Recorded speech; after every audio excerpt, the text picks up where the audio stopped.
Well, Claire, if you have done business before, you know that in business, taking risk is normal, sometimes even necessary, but nothing quite prepares you for that moment when a risk turns around and bites hard. It's not just in business that you take risks. I mean, life itself is a risk. Is a risk. Good. But I do have a perfect example recently, you know, a manufacturer who actually took a loan to expand, her business. But unfortunately, economic climate, swung against her. And then one wrong turn and she almost lost everything. Well, and that's the truth. Is not alone. Many businesses are working that same tightrope. High cost, low demand, and constant uncertainty. Talk about uncertainty. And then you talk about CBN's Monetary Policy Committee. Yesterday's decision matters so much. For instance, the MPC held the MPR rate at 27%. It says it's keeping things tight as part of the push to tame inflation and also to stabilize the foreign exchange market. The CBN governor, Olayemi Cardoso, said inflation has now slowed down for the fourth straight month. A sign, he says, that the policy direction is working. Well, fair enough. There is a correlation between that and, what he said. But beyond that, the cash reserve ratio remains the same at 45% for commercial banks, while it's 16% for the merchant banks. Now, another signal of a disciplined monetary environment. But Claire, while these decisions may look good at the macro level, businesses are still feeling the burn. High borrowing costs, shrinking margins, and lots of uncertainty. The question is, are relief and recovery anywhere in sight? Well, certainly that's not a question for me. It's not. Maybe for our guest. Of course, especially when you look at the new NBS numbers. Now, headline inflation, it gave us dropped to 16.05% in October. Now, it came down from 18.02 in September.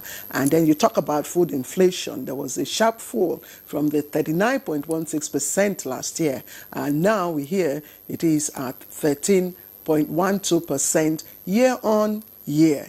Now, that's a big shift. Yes. There are evidences concerning the food, dropping in prices and all that, which is good news. So today on Good Morning Nigeria, we break down what the 303rd MPC meeting really means for businesses, for the economy, and for everyone feeling the pressure, including you and me. Absolutely. I'm Ademola Adeoye. Thank you for joining us. And I'm Claire Adelabu Abdurazak. We always thank you for joining us live on the network service of the NTA. Now, you can't beat this rich. And this is the only program, of course, where you get all the explanations about policies, programs, and actions of the government. All right, welcome back. I'm sure you must have heard the outcome of the CBN's MPC monetary meeting that held yesterday. Well, we hear most, if not all, the MPC rates, were retained. But what does that mean for you, for me, and for our pockets? Let's listen to the background report first by Ibrahim Ilugunda before we begin our conversation. The Monetary Policy Committee of the Central Bank of Nigeria has voted to retain the monetary policy rate at 27%. CBN Governor Olayemi Cardoso announced the decision after the conclusion of the 303rd two-day Monetary Policy Committee meeting in Abuja. Members of the team deliberated on different macroeconomic indices and decided to leave the rate intact for another period.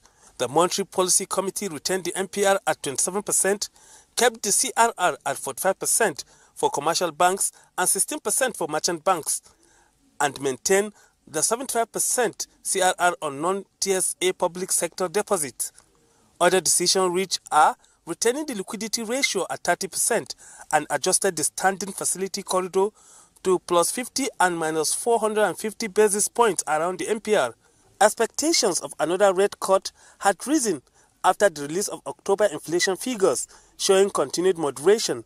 Nigeria's annual inflation is to 16.5% in October 2025, its lowest level since March 2022, boosting confidence that price pressure are easing after months of strain on household and businesses. With inflation now decelerating, the Apex Bank delivered its first interest rate cut in 3 years in August 2025, signaling a gradual shift towards a more balanced monetary stance that considers both price stability and economic recovery.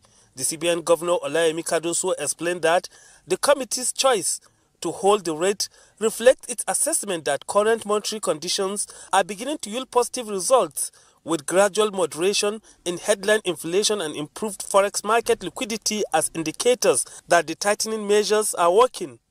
How will the decision to maintain the MPR impact on the economy? How will the decision impact on price stability and economic recovery? And what are the expectations ahead of the next MPC meeting scheduled for February 2026? These and more will form part of the questions on Good Morning Nigeria, as guests are already seated in the studio for the conversation.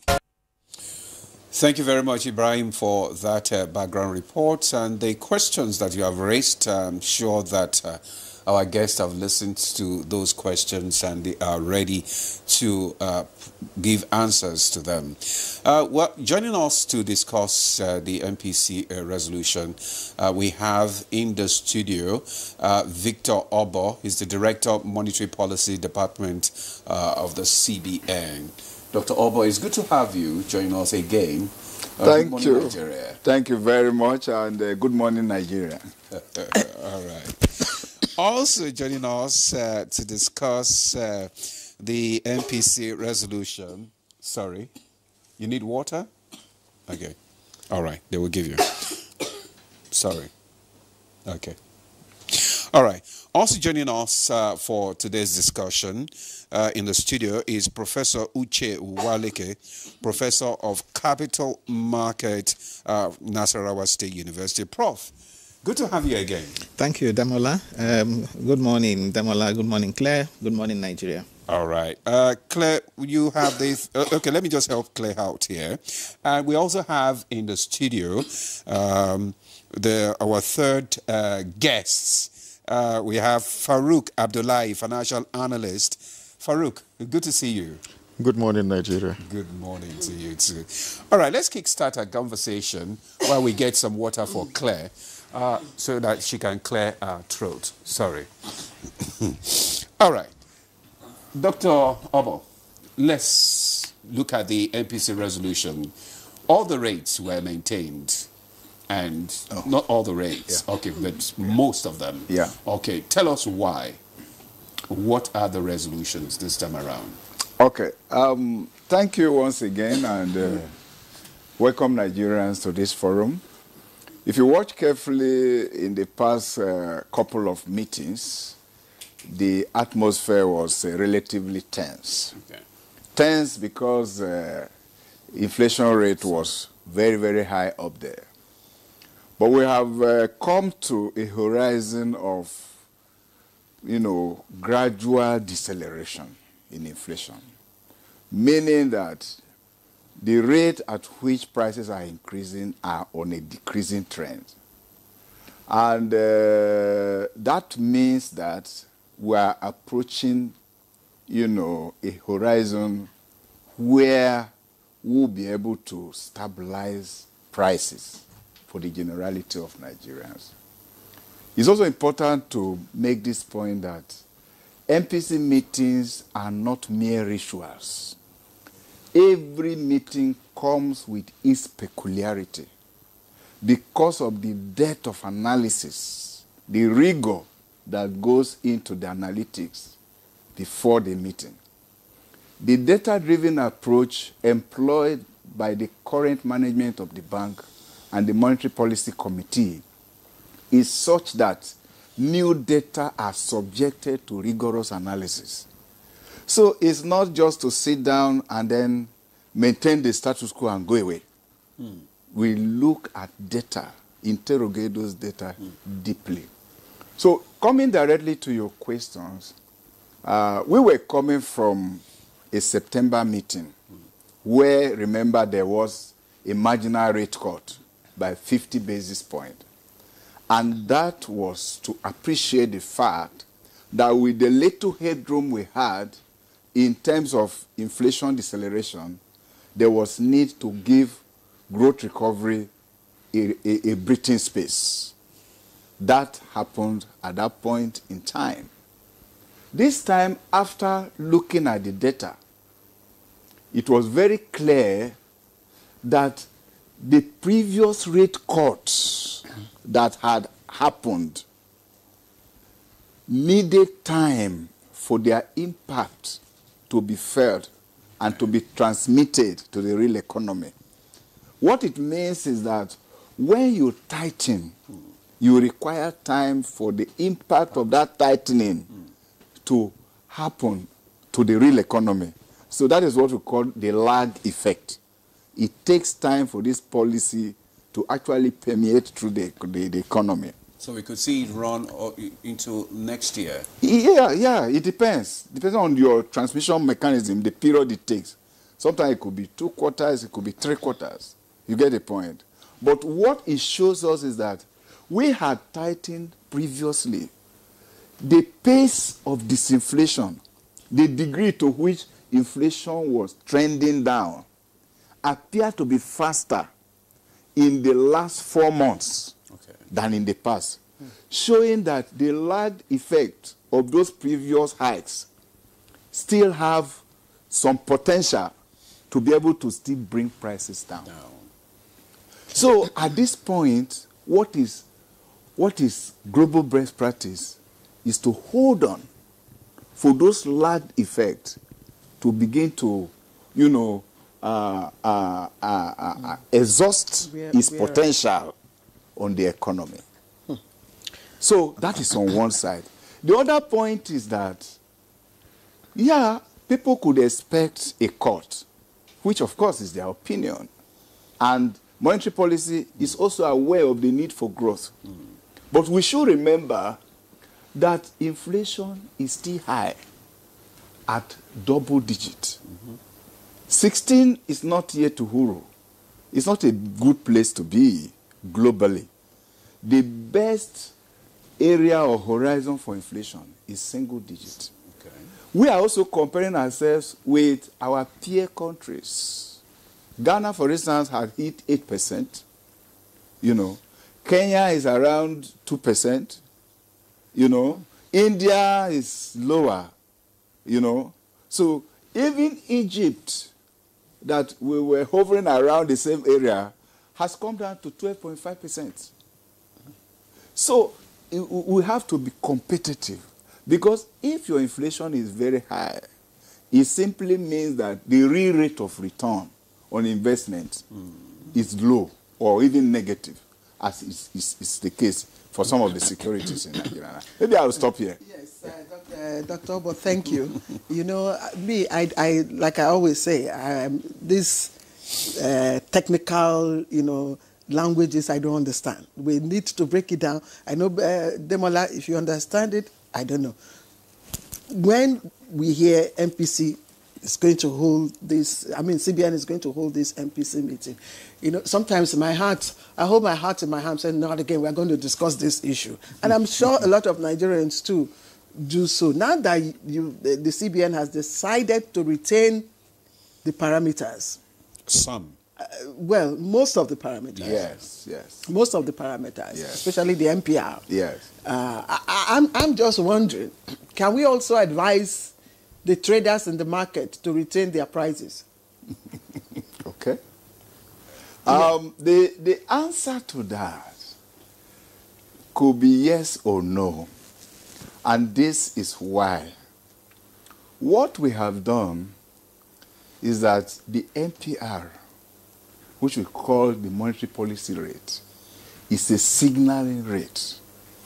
What it means is that holding it means that the rate at which commercial banks would borrow from the central bank has not changed. And if it has remained the same, it simply means that it will trickle down to such that the rate at which commercial banks will lend to retail borrowers should also remain fairly the same. Okay. I'm saying fairly because there are other factors. Of course, you remember what we call ceteris paribus, all things being equal. Yeah. So there are other factors that also affect lending rates. You know, then you now talk about structural issues, cost of managing business, fuel, so many transportation and so on. There are several other factors that could affect it. But if you zero into the lending, the borrowing cost itself, it should fairly remain the same. That is what we are saying. Okay. I hope that is not too technical. No. It's not too technical, but it answers the yes, we can say traders, you know, retain your prices. What about the don't retain your prices? As a matter of fact. Yes. Okay, Prof. As a matter of fact, if you look at it critically, the central bank actually reduced that rate, the rate at which it lends to commercial banks. And just as he said, the MPR, monetary policy rate, is the rate at which the central bank, in its capacity as a lender of last resort, lends to commercial banks. Now, that rate, as you rightly noted, was retained at 27%. But there's something else the central bank did, which also amounts to, reduction in the effective lending rate, and that is the adjustment in the corridor. We said central bank retained all the parameters, but they adjusted the corridor. There is what is called corridor around the monetary policy rates. Okay, that corridor is the margin. Okay, if the central bank says MPR is 27%, okay, as we have it now, before yesterday, that corridor was plus 250 basis points, minus 250 basis points. I will also help you understand it. Now, 250 basis points means 2.5% plus. So it means that before now, if the central bank was lending money to commercial banks, central bank will lend to them at 27 plus 2.5. That is 29.5. So that is the rate at which they were borrowing from the central bank, 29.5. But now, central bank has reduced that corridor. Okay. Yes, from 2.5 to just 5, from 250 basis points, to 50 basis points. So now central bank lends to them at 27.5, plus 5, which is 27.5, instead of 29.5. So you can see a reduction. So,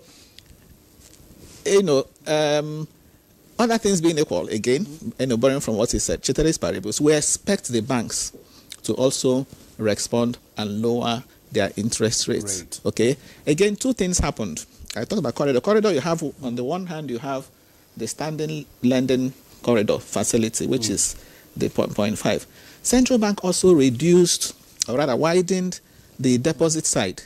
When banks have excess funds, they tend to deposit them with the central bank, and central bank gives them a return, just as in a bank will also pay you when you deposit with the bank. Now, before now, the central bank... Do they pay you? Yes. Before now, the central bank, if you pack your excess funds with the central bank as a bank, central bank will give you 27% minus the 2.5. So that's 24.5. So central bank will give you interest on the money you're depositing.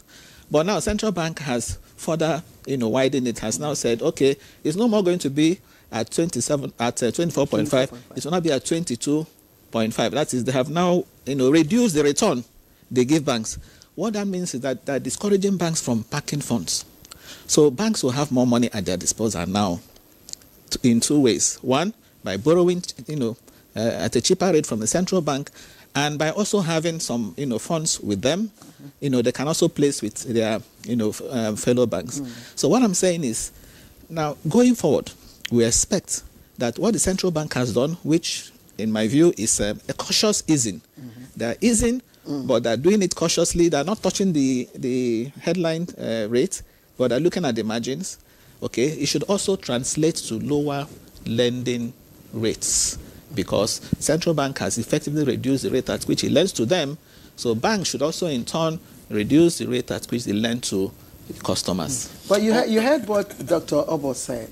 And you also repeated it, ceteris paribus. Yes. So the reduction, via the corridor, yes, depends on ceteris paribus. Yes. But can you narrow this down now to what it means for the small and medium scale, yes, the keke, those people who would want to, now go and take loans? Maybe Farouk can say something to that. Yes, okay. Okay, thank you. So let me give a holistic context to what we have been discussing. You see, the whole idea of this development revolves around the premise of efficient market hypothesis, which means it implies that the market reacts to certain changes in policy, information, and all of that. The question now is the Nigerian market fully efficient? We would say that yes, we are fairly efficient, we are getting there. And I also appreciate the fact that, the central bank is rigorously working on information, on data, to scrutinize data very well, to give out to the economy, the real impact of the data through policy formulations and whatnot. So what this means is that MPR adjustment and the asymmetric corridor, tweaking also would impact on the ordinary Nigerians in several ways. How? Prof has mentioned that, but let me put it in a more simpler form. Yeah. By virtue of the plus 50 and 450 basis points that was done, it simply means that the banks are discouraged to deposit money, to keep money with the central bank, because they are going to get less compared to when they give out money to, small businesses and lenders. Okay. Because they are making just 27.5%. They are making 0.5% above the MPR. Let me put it in that form. But now, if they were to give out these loans to small businesses, to manufacturers and all of that, they will make more money. And by implication, it makes it, incentivizes lending money to SMEs. Money will be very much available. The banks would rather prefer to borrow out money, to SMEs and other, manufacturers and other sectors of the economy than to keep money with the central bank. So it means that funds will be available for lending, and which by implication should incentivize access to funding, access to financing, and all of that. So this is basically how SMEs will be impacted because of the availability of funds. I think by implication, you will see now banks scouting for people on the street to come and take loan, and that is what is going to happen. And it also gives the lenders, the negotiating powers also to say, oh, okay, this is what it is. I'm going to, negotiate. It gives them more, leverage to negotiate on the interest rate that they are taking the loan from. And if you look at our major lenders like the likes of Dangote's, and whatnot, they will have more negotiating powers. And what that does to the economy is that it incentivizes production. It boosts the productive, capacity in the economy, because interest rate has been talked down, it's been negotiated, and all of that.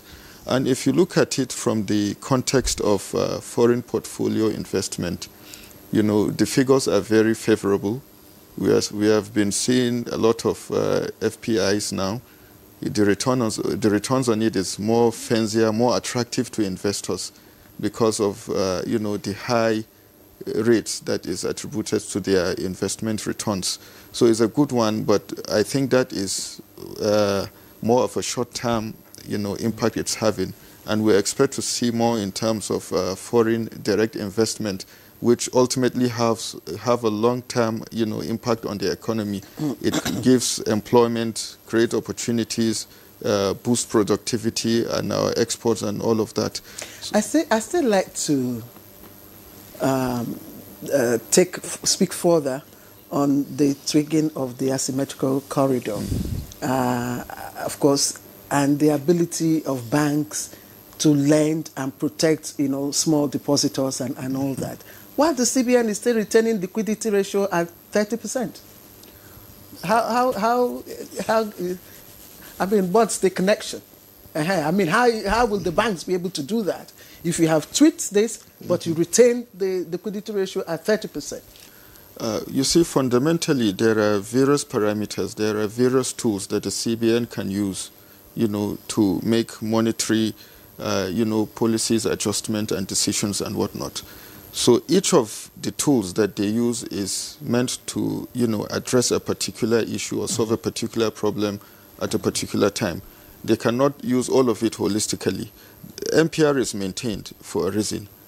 The asymmetric corridor, is tweaked for a reason. Before, if the banks keeps the money with the central banks or keeps it with them to lend out, to lenders, it makes no difference because the 250 plus / 250 plus basis points means that, the benefits is equated.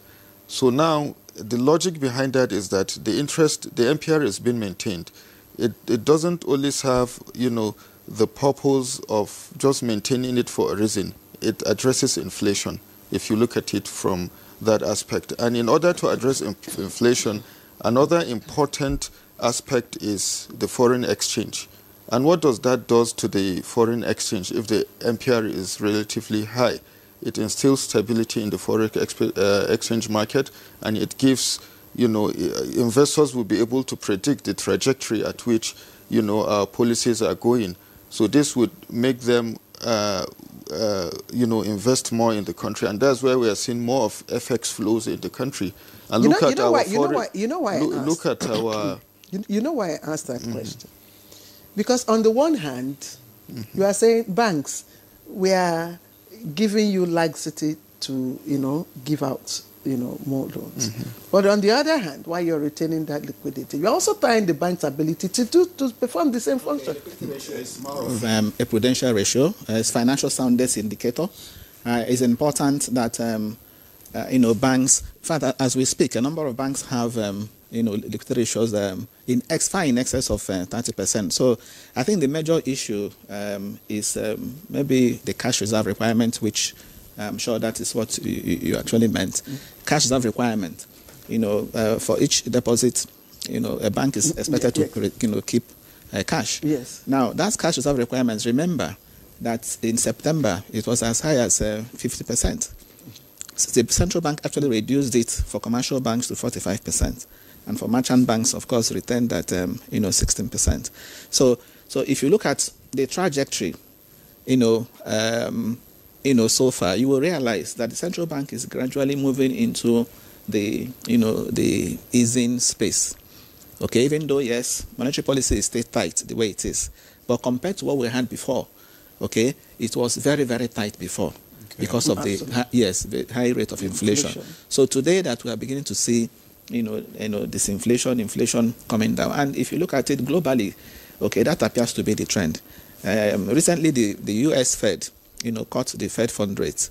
You find the Fed fund rate now hovering around between 4% and 5%. The Bank of England also, cut their benchmark rate. In Africa, just as they mentioned, if you find in Egypt, for example, Egypt Egypt Central Bank, held rates. Ghana, some time ago, had to slash their bench policy rate by as much as 350 basis points. But that's also because of the fact that in Ghana, inflation was actually really coming down. Today, we find it as single digit. So that appears to be the trend worldwide. And that's also why the Central Bank of Nigeria has also seen the reason to begin to ease. But in doing so, they have to do that very cautiously. Again, for reasons he has mentioned, number one, inflation rate is still high at 16.0%. 2% or 0.5%, no matter how you look at it, it's still high. Okay, and there is also the risk coming from the fiscal side.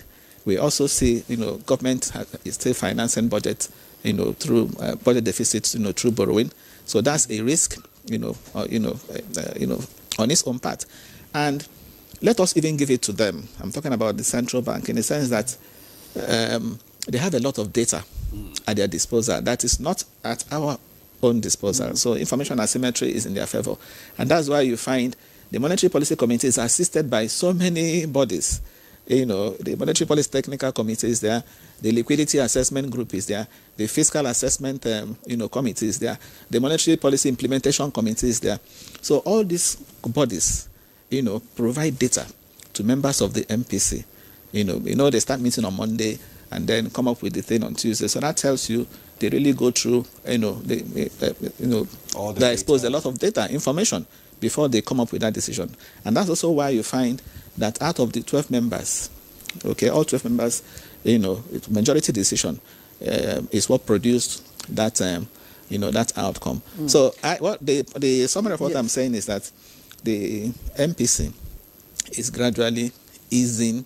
I think they are easing monetary. By the time they meet in February, I can bet that we'll see further easing. Because if you notice the communique, under the outlook, which is the last paragraph of that communique, the central bank governor indicated, he said it there, that the bank, is positive, that the disinflation we are currently witnessing, would continue. So that's the expectation channel. So it's important that the central bank continues to, give out this kind of, communication, because that will also help to shape current decisions. If you think that inflation rates will go up tomorrow, you want to buy now, and by so doing, you put pressure on prices. But when the central bank is telling you that they are confident that prices will still trend downwards, that will also moderate the kind of actions, particularly now that we're entering the festive season. This is the link I wanted you to do, because all the financial experts, how to explain away all these technologies that we don't know. What Demola and I, our job is to link these technicalities, with the investors and others. So we can understand better. Understand better. Have a better understanding. Dr. Obo, I mean, just like it has been said that the interest rates have been maintained under this current CBN government, what are the implications? When are we going to see the inflation digit coming down to just one digit? Thank you very much. And just to lend credence to what Prof and my friend said, what we have technically done is to again bring growth recovery into consideration in our decisions. He has already touched on the area of the corridor, so I don't want to say so much. The only point I just want to add there is that because banks are looking for investment with the highest return, So once they find that the rate at which they will gain from the standing deposit facility corridor at the central bank is lower, and they can get higher rate elsewhere, including borrowing to their clients, they go there. So we would expect that those funds that have been idle at the central bank just stay overnight, and you get your interest rate at 22.5%, should now move out, to the real sector, including SMEs and the rest of them. So in that case, you have more credit being channeled out to support growth. So that is just what I just want to add there. In respect of whether we are easing, that's technical. So I leave that. But the point I want to make there is that MPC relies on data.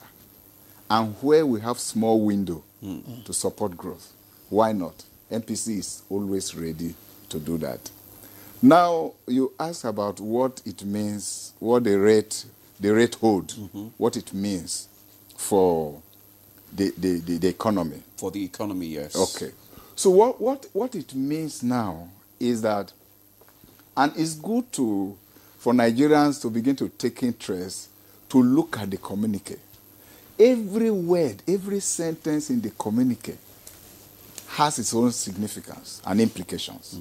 And I'm happy the way Prof just brought it out. That sentence is the closing sentence on the outlook section. And what the MPC is saying is that based on our forecast, because we forecast inflation, looking forward, the short to medium term forecast, Okay. yes, the outlook is positive.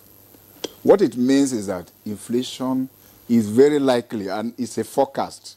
So it's a forecast? Yes, it's a forecast. So you have some probabilities. Minus. For errors. Yes, it's a forecast. You don't get it, completely, error-free. So, but our forecasts have been very accurate in the bank. So, we of course, the numbers from the Bureau of Statistics, it is their duty to release the numbers. But we also forecast based on a lot of variables that we put into that model.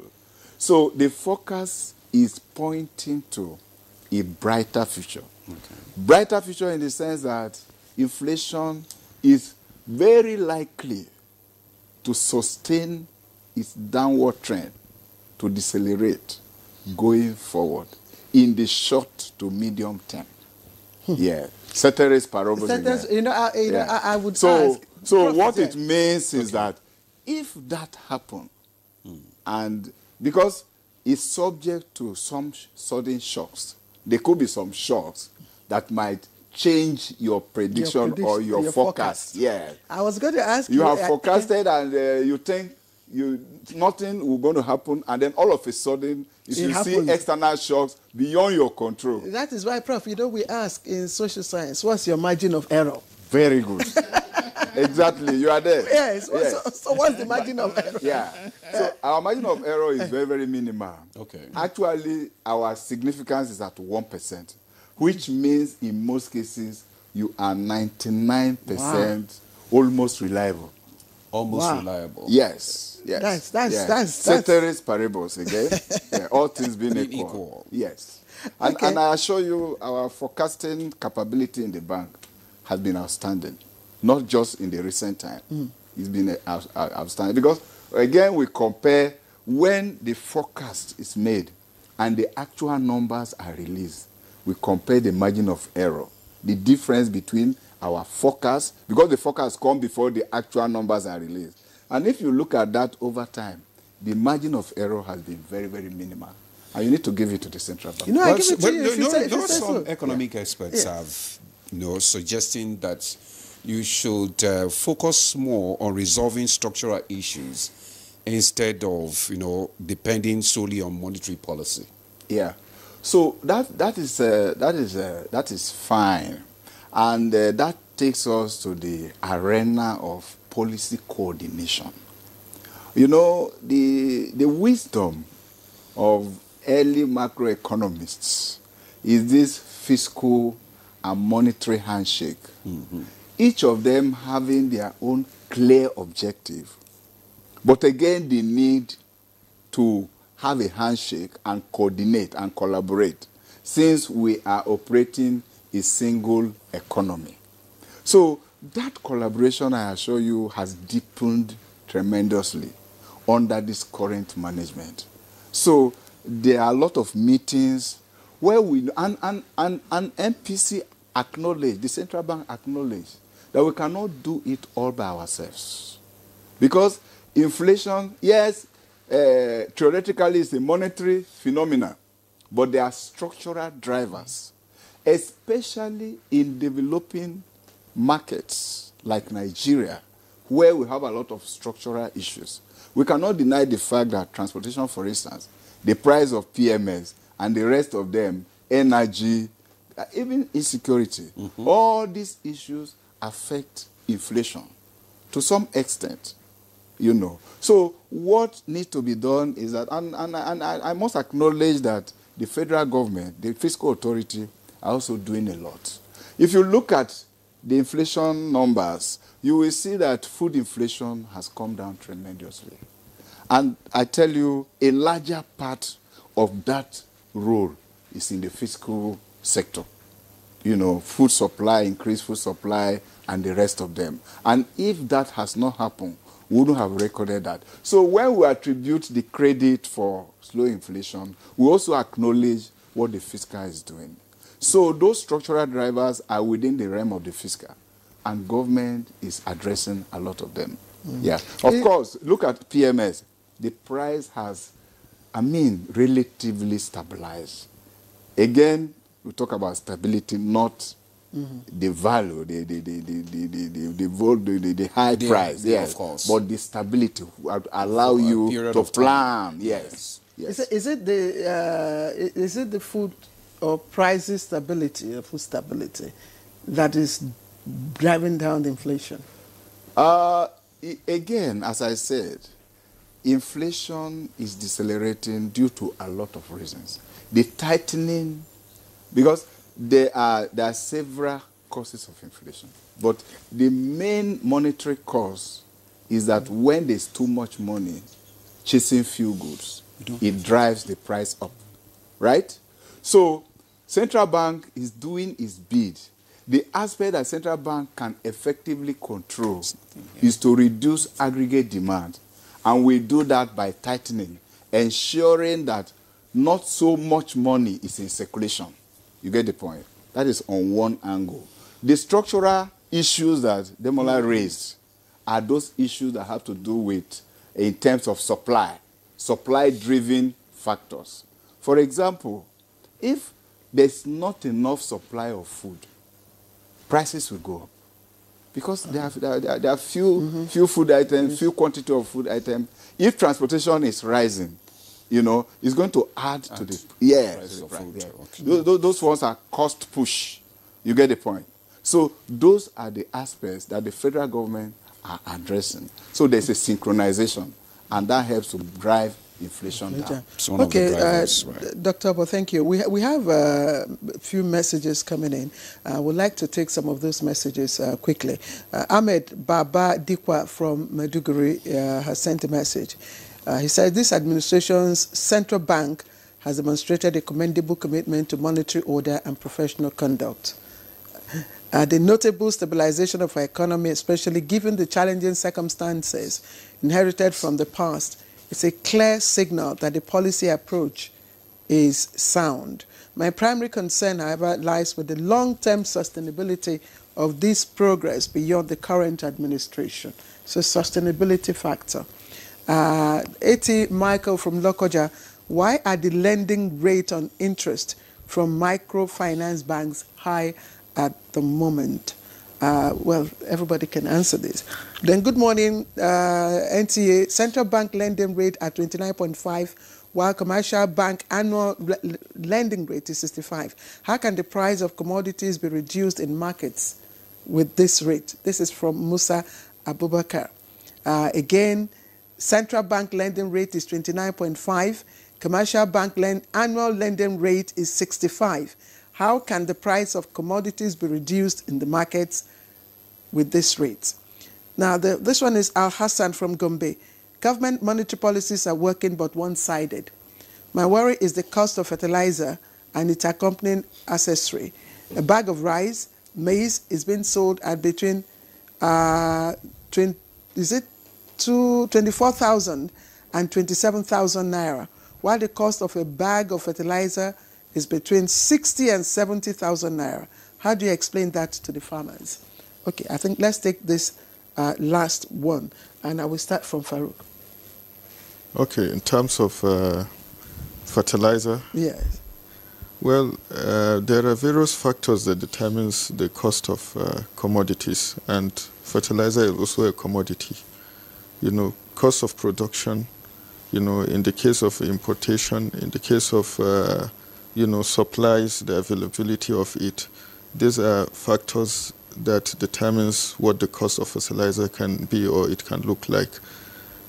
Certain things in terms of this kind of cost cannot be tweaked because it's something that fundamentally is dependent on, the production cost and also the demand and supply also in some instances, which I believe we have high supply demand for fertilizer in Nigeria, and we can look at the production cost.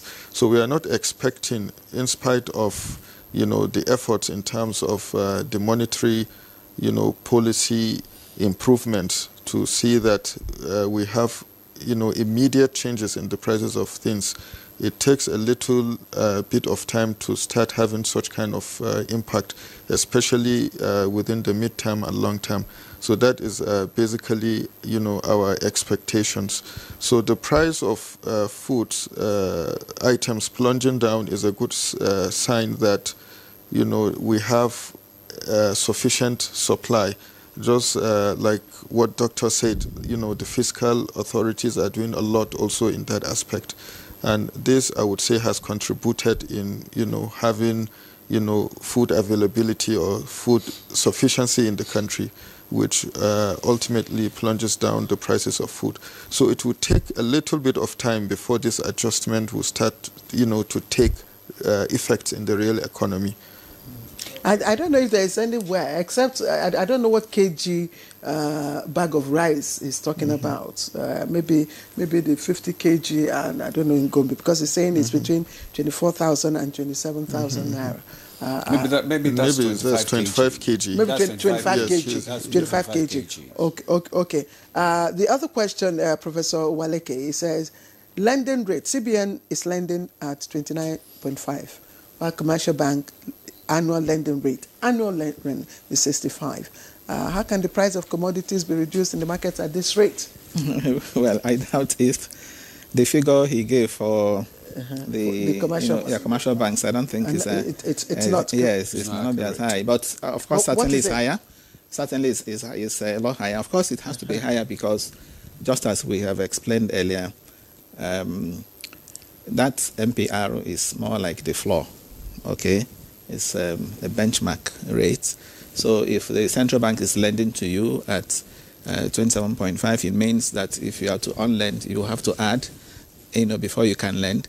And in adding before you can lend, you also take into cognizance your other costs, maybe of course, electricity as a bank.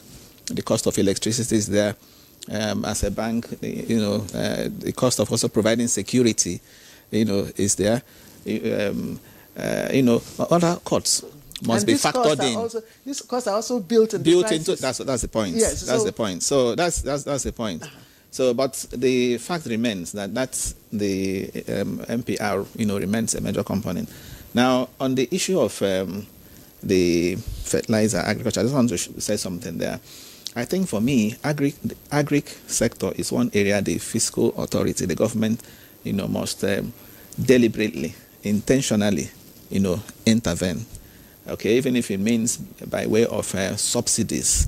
So when we remove subsidy from, say, petrol, we understand why subsidies were removed from petrol. Okay, we should be able to see subsidies in production, in agriculture, for example, in things like farm inputs, so that they can be available to farmers, because we run the risk of reversing these gains we're having now in terms of the food inflation coming down by next year. Okay, because farmers are already complaining of high farm inputs. It is these farm inputs, okay, that will also by next year, okay, translate to the output prices.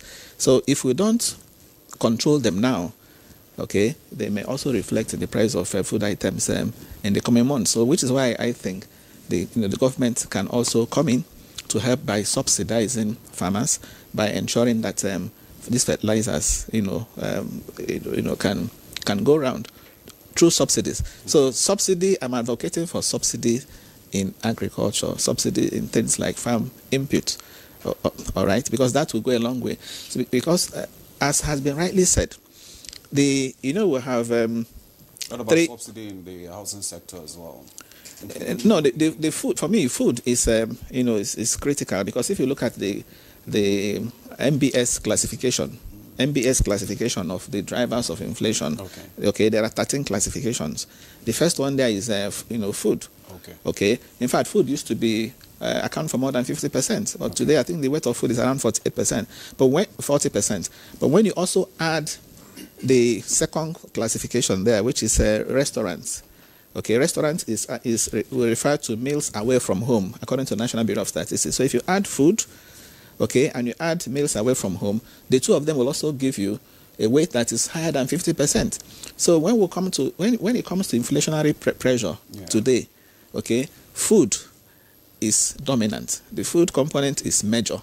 And because it is major, if the fiscal side, the government now, can play its part to address that food side, it will go a long way to drop the headline inflation, and will also help the central bank in its complement the central bank's effort in fighting inflation. Because all that the central bank can do, as has been mentioned, is to control the demand side, okay, using the operating targets. In monetary economics, we say the interest rate is the operating target. The operating target. Okay. Then we have the intermediate target, which is the money supply, okay, particularly your broad money, M2 or M3. And then you have the final targets in the case of Nigeria, which is inflation. And then we also talk about channels of monetary policy, whether it's interest rate channel or credit channel or exchange rate channel, okay, or asset channel, and so on. So the point I'm making is that the central bank can only deal with the demand side. The supply side, structural issues, supply side, those are the responsibilities of the government. And that's why the two must, have a handshake. The two must work together to bring down inflation. The central bank may not be able to bring down inflation all alone. Okay, the government must come in. Okay. It is very pertinent that, we look into that very well. A lot of farmers today have recorded serious losses because after their input is not in any way, corresponding to the output they are getting. They spent a lot in farming, and now the sudden plunge in the prices of, food items. So this has really affected them, and what it would do is that if nothing is done about it, it would disincentivize them, to further engage in agricultural, production, and that would also have a domino effect on, all of these rates that we are calculating. So it's very important that the government needs to come into as a rescue mission to save farmers and to save the prices of foods. That would also support the monetary authorities in making informed decisions. So I think I so much align with Prof on that. The margin of error is increasing. Yes. Okay, Dr. Obo, how is the CBN balancing his dual mandate of price stability and economic growth? Okay. Let me please react to one of the questions. Yes. That asks, and I think it's Ahmed. Yes, on the who commended. Sustenance. Yes, and Ahmed, thank you very much for the commendation. Anytime you encourage a team, it helps them to, inspires them to further work. But the question of sustainability of the reforms, which he mentioned, is vital and strategic. How are we going to sustain this? And I think it's everybody's business, including the media, that what has happened and has worked should be sustained. Everybody in his or her corner should be able to do that. So what the management of the bank is doing is to ensure that reforms work, and when you are committed to reforms, they deliver credible dividend. So it's everybody's business, and I think we should all take interest to hold leadership to account. Okay. I'll just leave it there. Your question is about dual mandate. Now, the mandate of the Central Bank of Nigeria is monetary and price stability. Okay. Yes, it's monetary and price stability. Creating a conducive environment that will promote growth. So, on our side, we want to ensure that that macro stability is established and sustained over time to be able to engender growth. And Mr. Governor made a very important statement yesterday. If you listen to the Q&A, he said that growth must sit on stability. And he gave a very simple, connection, that if you listen very well, it makes a lot of meaning. And it's true with macroeconomic theory that when you have macro stability, when we talk about macroeconomic stability, we're talking about low and stable inflation, stable exchange rate, and the rest of them, with inflows coming, you have, and what we have attained now is macroeconomic stability. Okay. Right. That is foundational to attracting investments. And when you are able to attract investment, and he alluded to it, we have a lot of capital inflows, even local investors are interested. The Naira-denominated asset is something everybody wants to invest in now. And for your information, people don't care about saving in dollars anymore, because your Naira, you know it is stable, it's predictable. You know, so if you are storing dollars in your account, expecting some speculative activities, that the Naira is going to crash and you're going to get more Naira in return to your dollar, you are just wasting your time. You look at our reserves.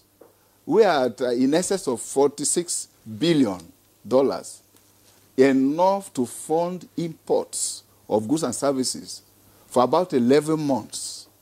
That's not a joke. Compare it with our peer countries. That's one of the highest reserve position we have. So that is evidence of macroeconomic stability. That is what investors are seeing out there, and they are coming in. So the point I'm trying to make is that once we are able to attain that stability and we are attracting investment, it will now be able to promote growth. Okay. Yes. All right, you know, we have more questions. Okay. This one actually is directed to you. This one is from Hysen from Abakaliki. It said most of the banks hardly load cash on their ATM. And one customer once said his bank had told him at the counter that there was no cash, and further told him to go to the POS operators. What is the cause of this? Is the CBN monetary policy responsible for it? One. Then the second one says, good morning, Nigeria. Today topic is very good. Monetary policy of the CBN is working and it is helping the economy to grow. One thing I want to emphasize is the need for CBN to do more to ensure sustainability. May God help us. Mohammed from Okene in Kogi State. This one is from Professor Sebastian Oremadu of Michael Okpara University of Agriculture. It said, despite low interest rate, we have high transportation cost. Growth in rail sector is still very low. You respond to them when we come back from this break. Stay with us. Thanks for staying with us. You're still on to Good Morning Nigeria on the network service of the NTA. And our discussion is still on the MPC resolution of yesterday. And we still have our guest here. And before we went on that short break, a lot of questions and comments came in, which the CBN director would like to respond to. Would you want me to repeat them, or you? Yes. Okay. Just highlight. Okay. All right. This one says, this one from Isen is from Abakaliki. So most of the banks hardly load cash on their ATM. One customer once said his bank had told him at the counter that there was no cash, and further told him to go to the POS operators. What is the cause of this? Is the CBN monetary policy responsible? That's question one. This one is, good morning, Nigeria. Today topic is very good. Monetary policy of the CBN is working and it is helping the economy to grow. One thing I want to emphasize is the needs for CBN to do more to ensure sustainability. May God help us. Mohammed from Okene in Kogi State. Professor Sebastian Oremadu is from Michael Okpara University of Agriculture. And he's saying that despite low interest rates, we have high transportation cost. Growth in rail sectors is still very low. Thank you very much, and I appreciate all the questions. I start with the issue of cash through the ATM, or the machines.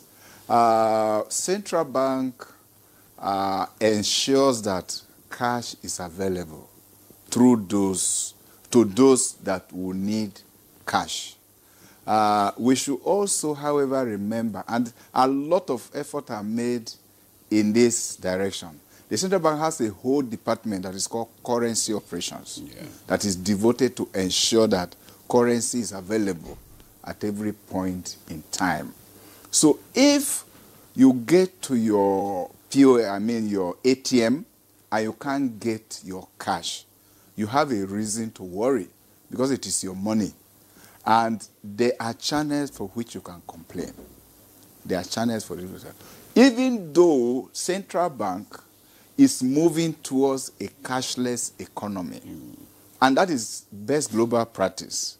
In fact, there are many countries in the world that you go to that you can't even use cash. People will not collect cash. But we know we are gradually transiting. So no one should be denied of his or her cash, at any point in time. That does not mean that we should not encourage a cashless economy. The POS are there to complement what the banks are doing. They are not substitutes. They are not substitutes. So that is the point. But the point here is that if there are repeated issues that has to do with continued, absence of cash in ATM, the customer has a right to send a message to the CBN. And our social media handles are there to just send a message, even if Facebook or WhatsApp or whatever. And there's a whole department of consumer protection in the central bank again that is devoted to addressing customers' complaints. Okay. Yes. All right. What about this? Professor Sebastian says, despite low interest rates, we have high transportation costs. Yes. Growth in the real sector is still low. Yes. So that is correct. But when we juxtapose the growth we record from where we are coming, then you will appreciate. For the first time in many quarters, during the second quarter GDP numbers, we were able to achieve 4.23% growth, which for the first time in many quarters, that rate is higher than our population growth rate. You get the point. We know that is not where we want to be, but gradually government is working in synchronization with the central bank to ensure that that growth increases. These transportation costs, energy costs are some of the structural issues, yes, that government is trying to address to ensure that those costs come down and growth is encouraged to, get higher. Somebody said that 100 naira is almost out of circulation. What is happening? Femi from Abuja. That is not any deliberate policy of the bank. But these are some of the issues I will take away and confirm with relevant department if some of the nodes are in short supply. And I've taken note of this, and I will make the relevant department, aware of that and ensure that, because all the nodes are valid, and they should be available. Yeah. How does being taken out of the grid is? Remember, we had the beautiful discussion. When Nigeria, were taken out of the grid list and everything. How did it impact on your rates, on your outcomes? Yeah, the first positive impact is confidence building or confidence strengthening. What putting you inside the grey list means is that investors and all people, all institutions that transact with Nigeria have to be cautious because they are suspicious of the kind of transactions, that you are doing in terms of terrorism, financing, and the rest of them. And if you are dealing with an unreliable counterparty, you get the point? Mm-hmm. A risky counterparty, it adds cost. The way you price that person is higher. Definitely. Do you get the point? Yeah. Because the risk is higher. That's somebody that you trust. So putting us in that gray, and you can see gray, Gray is not a good, very, very celebrating color. You get the point. So putting us, when you say there are gray areas, it means there are some issues that you are not sure about. You are not clear. They're not clear. It's not transparent. Exactly. So when we are, now that we are taken out of that list, we have a clean bill. The country as a whole has a clean bill. Even the way they deal with travelers, when they say you are from Nigeria, and they want to see the investment you want to have offshore, outside Nigeria, they want to check your records. It comes with a higher level of credibility. So it builds confidence, investor Yes. confidence. Who investors into the country, the way we are treated is much, much better. Okay, I'd like to talk to Professor Walike, and this is usually, your end point when we discuss issues of MPR, CBN, MPR rates, whether retained or, adjusted. And you always, the fact that it encourages lending to, MSMEs and all that, but you always caution or raise the issue of concern whether banks would reciprocate, the same action. Yeah. And I'm just wondering, why will they not?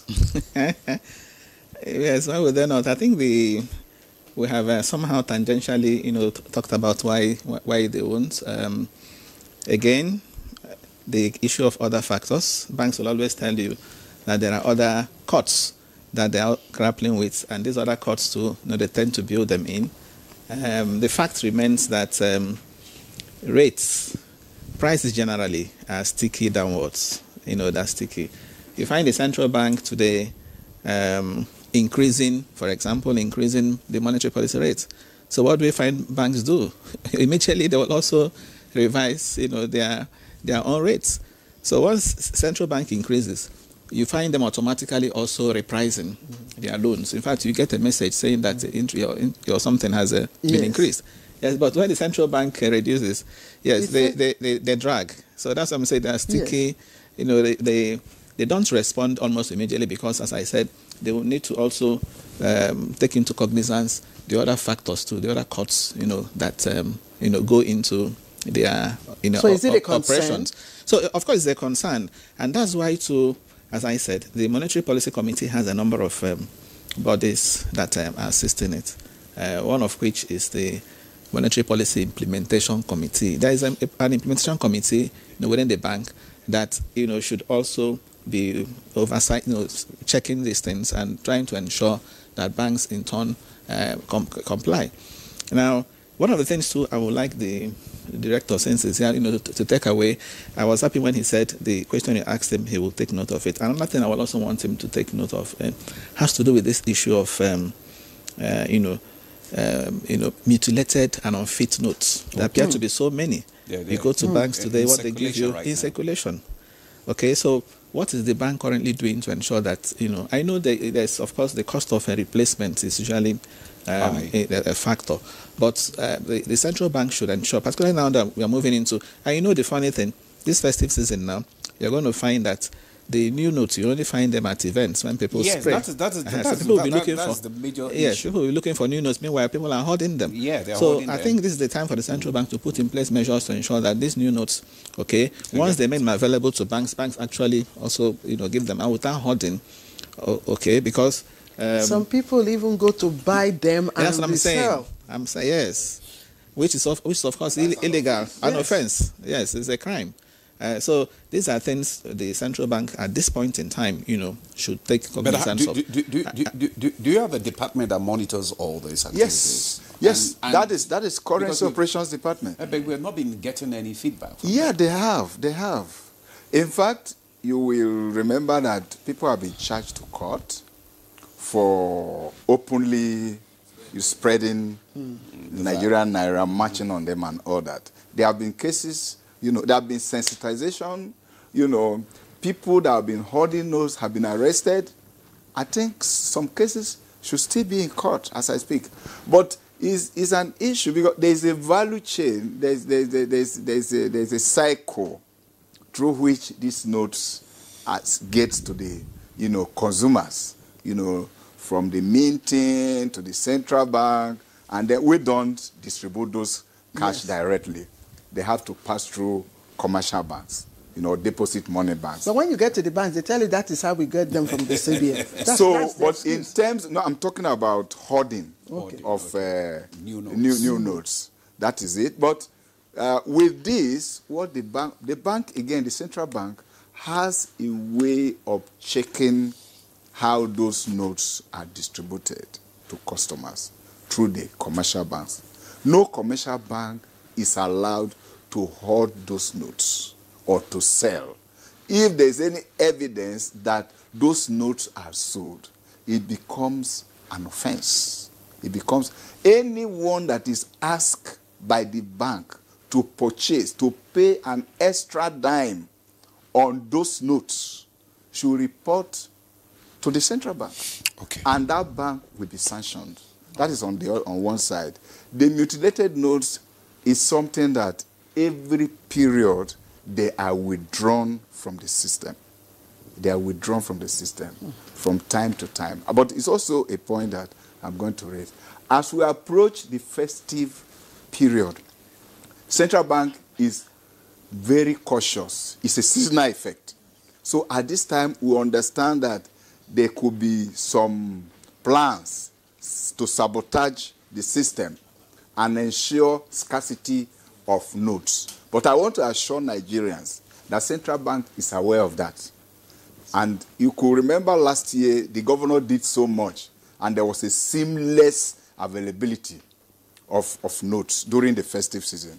And there's also machinery in place to ensure that as we approach the festive season, you will have enough notes. Nobody should worry to hoard any note because there will be no scarcity during this period. I assure you of that. All right. Thank you. Thank you. Farouk, I know that right now we're experiencing a lot of stability, but with global uncertainties, how do you think the CBN can, navigate this?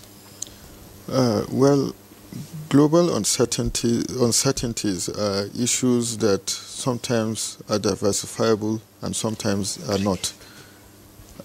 As we can see, locally, we can do a lot, in navigating through all of these things.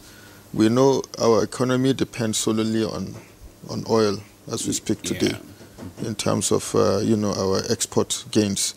So this goes to tell you that we need to prioritize and diversify our economy. Focus should be there. Incentivize, other manufacturing and productive, capacities in the countries. So once we're able to do that, we'll be able to diversify a lot of that. And also, there should be proper coordination between the fiscal and monetary authorities. Yeah. This would ensure that any shock that is being envisaged to come in will be able to be, mitigated, because if the monetary authority is doing a lot and the fiscal authority in terms of borrowing and taxes and whatnot are not, and cutting also government spendings, if that is not aligning very well with the monetary policy, so even if there are external shocks, the ability to absorb it will be very difficult. So that is why it is important we try to look at that. At the heart of everything is that we need to, diversify our economy. We should leverage on that. And at the heart of it, food security is very important. We must also leverage on that because, food today is the major driver of our inflation. So once we're able to solve that, it will go a long way. And this is something that we have the productive potentials in Nigeria. We have good arable lands. We have, farmers that are willing to go to farmlands. But also another issue is the insecurity in those areas. These are things that we need to work on to ensure that farmers are able to go and farm safely and all of that. So if you look at the summation of all of these things will amount to positioning us in a way that we'll be able to surmount any external shocks. As I told you, some are diversifiable and some are not. Just look at what happened during the COVID-19 global economic, shutdown. So this is something that not even the strongest country could be able to, scale through. But if you look at far back during the global, financial crisis, when Sanusi Lamido was a CBN governor, Nigeria was able, to sustain, the momentum and all of that. And that goes, to the support that the fiscal authorities gave the monetary authorities and all of that. So at the heart of everything, there should be this coordination between these two authorities. We must prioritize also food security.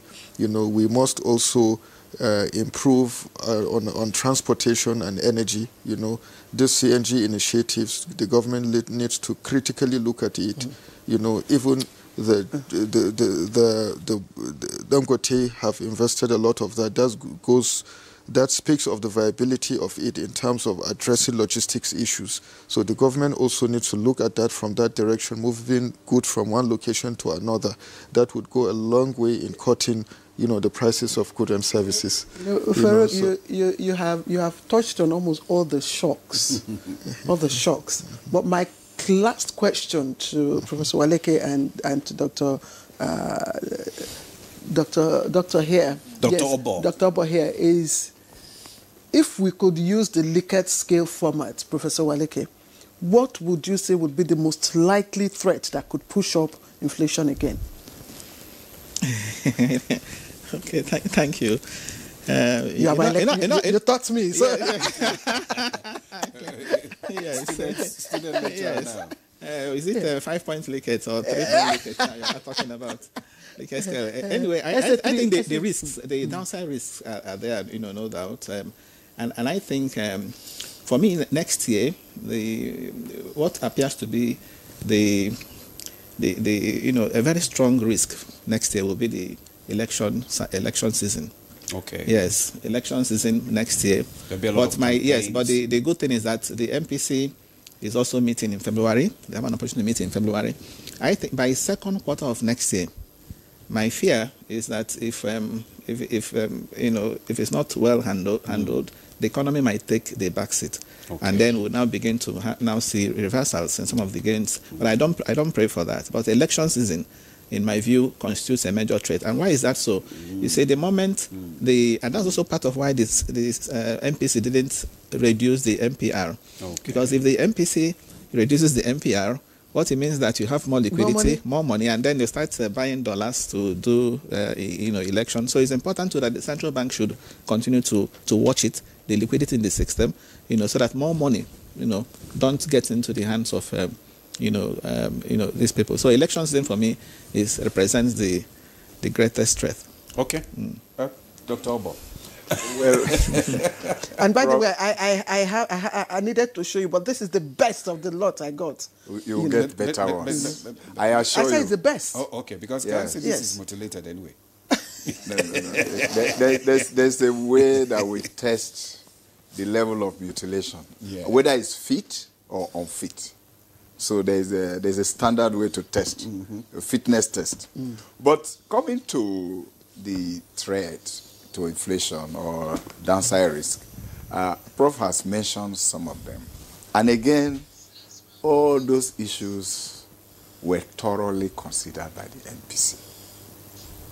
And every consideration cannot be reflected in that 4-page communique. No, that's why I said the most. I said Likert scale. So three points, yes. Yeah, so the issue of election-related spending is one of the risks, which we have catalogued. Okay. Yes, what the bank and the MPC has done at every point in time is to catalog all the key risks, right? And then plan or prepare what we call mitigation plan. Yes. What is this risk? We identify it. How is it likely to crystallize? We have a bucket for it. And then what is the risk level? Is it high? Is it moderate? Is it low? We classify it. And then what is the mitigation plan? We do all that. So he had just taken it away from me. So it's also part of the reason why MPC had to be cautious in adjusting the MPR.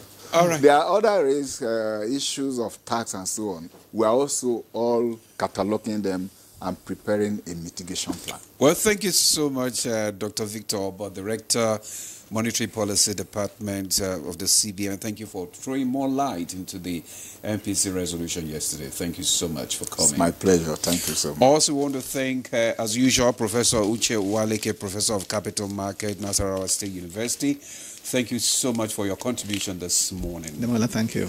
And Farouk Abdullahi, financial analyst, thank you for your analysis. Thank you so much. Thank you. It's always my pleasure.